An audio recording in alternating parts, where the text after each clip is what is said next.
Take one. Take one. Hi, Kim. Hey Jack, how you going? Good. Thank you for giving me wonderful time. Yeah, and how'd you find the place? It's a beautiful place. It is, isn't it? Yeah. Unique. Very unique. I think it's one of the best diving locations in the world. I think so. And it's right on our doorstep. Yeah. Yeah. So how long have you been doing this? I've been on this island now for 15 years. Yeah. 15? Come up here to do a little bit of help out work, and I'm still here 15 years later. Okay. What did you do before then? I had a range of business, so this used to be my hobby, but I was a dive instructor as well, so dive instructor was my release, and then all of a sudden this became a full-time job. So what is your job in here now? Job here, I'm one of the managers on this island. I keep this island running, mainly in water sports and marine areas, so look after all the divers and all the activities. Oh, so not just for diving Not business. just for diving, no. Okay. No. All Multi-skilled, yeah. Okay. Yeah. So I find lots of activity here, except diving. Yeah. For example, the behind scene tours. Yeah. Is there any chance to have a Japanese language in the future? There is, yeah. If we do, I used to have a couple of giant Japanese instructors. One famous one, Oko's famous all around the world. Everyone loves Oko.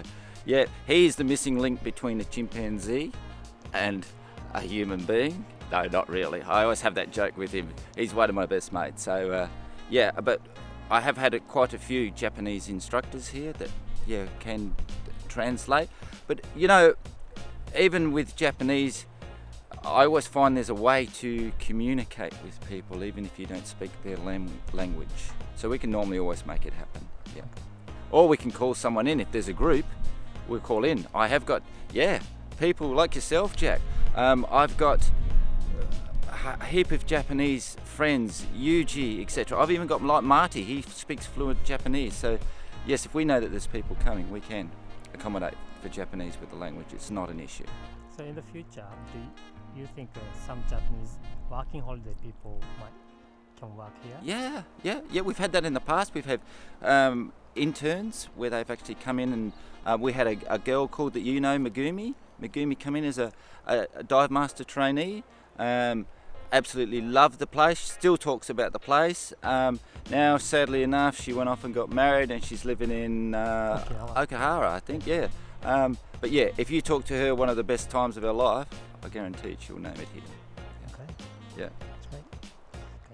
Okay. So for diving, which dive point do you prefer? If I ask Oko, my friend, Oko would say, why would you dive anywhere else but Lighthouse Bommy?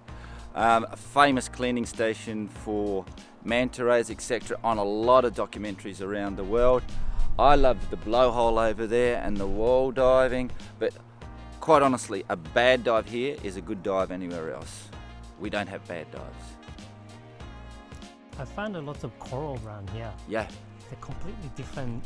It's like color and also dense. Yes. Like, as you would know, Jack, you've been diving here. Over that side there on our eastern side, coral coverage, it's about 100%.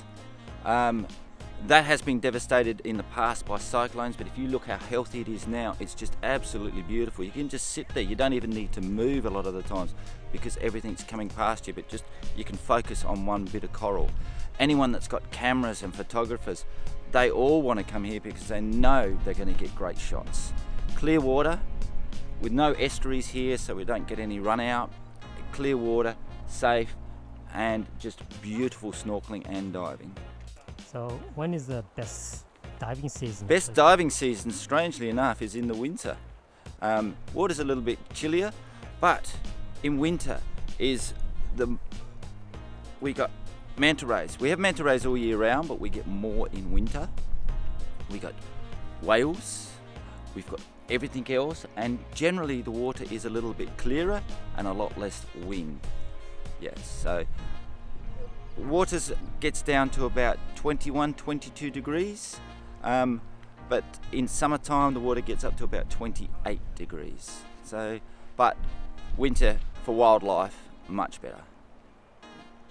Yeah, I couldn't see the whale this time. Yeah, so you're unlucky.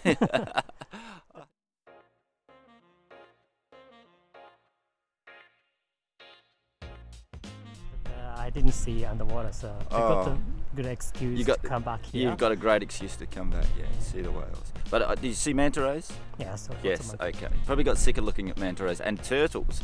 I have never ever been in the water here in 15 years and not seen a turtle. Any season, any day.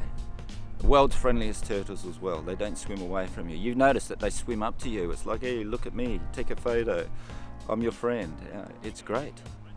And then this island is very good for bird watchers as well. Bird watchers, yes. I even forgot about that. We have over 100 species of birds here. You can just wander around Fossick and just look at the bird life. And we get a lot of people here that just come out to take photos of birds. We're one of the only places in the world where the red-tailed tropic birds actually nest on the ground on an island instead of in cliffs. And we've got nesting chicks here, birds and chicks here at the moment. So when is the best season for bird watcher? Bird watcher best season, strange enough, is in summer. But there's a lot, up to about 500,000 of birds in summer. So if you do not like birds, don't come in summer. Yeah. Great. Anything else that you can No, I just can't think, mate. I think the place speaks for itself. It's just, every major documentary that you see underwater in the world, every single major photographer, it's always on their list to come here. I've got BBC shooting here again next week. They were here 2 weeks ago shooting documentaries. It's just constant. They know that they're going to get good diving and they know that they're going to get the wildlife in such a small area. It's perfect. You don't need to travel an hour and a half out to a dive site. The dive sites are 5 or 10 minutes away. So if you don't like boats, guess what? It's very short trips. Yeah, another positive. Anyone that gets seasick, very short trips. Yeah. And Japanese people generally really good divers, so we have 1 hour long dives, so they get plenty of time underwater. Could you tell me the last things? Could you tell me about the not ecosystem? It's like a recycle. Recycle, yeah. We try to be as green as we possibly can.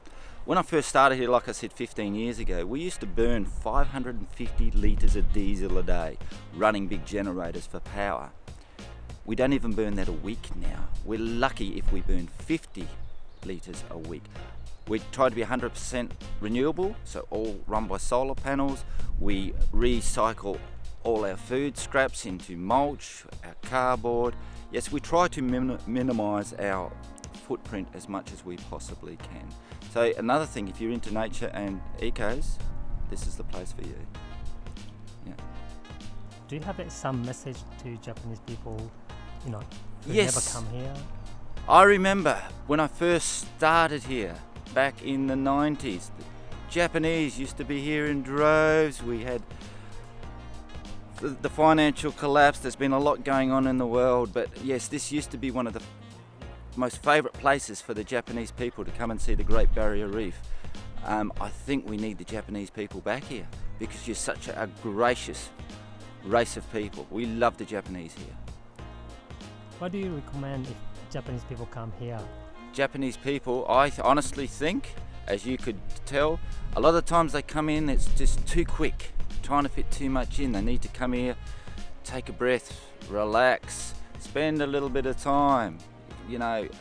A week is good, chill out. I know the Japanese people like to get everything done quick, but when you come to Australia, you need to just relax. 5 days, do some diving, relaxing. You don't even need to. Look, you can just come out here, go snorkeling. Yeah, great place. Just to sit back, no technology, just unwind. It's like the place you can chill out. Yeah.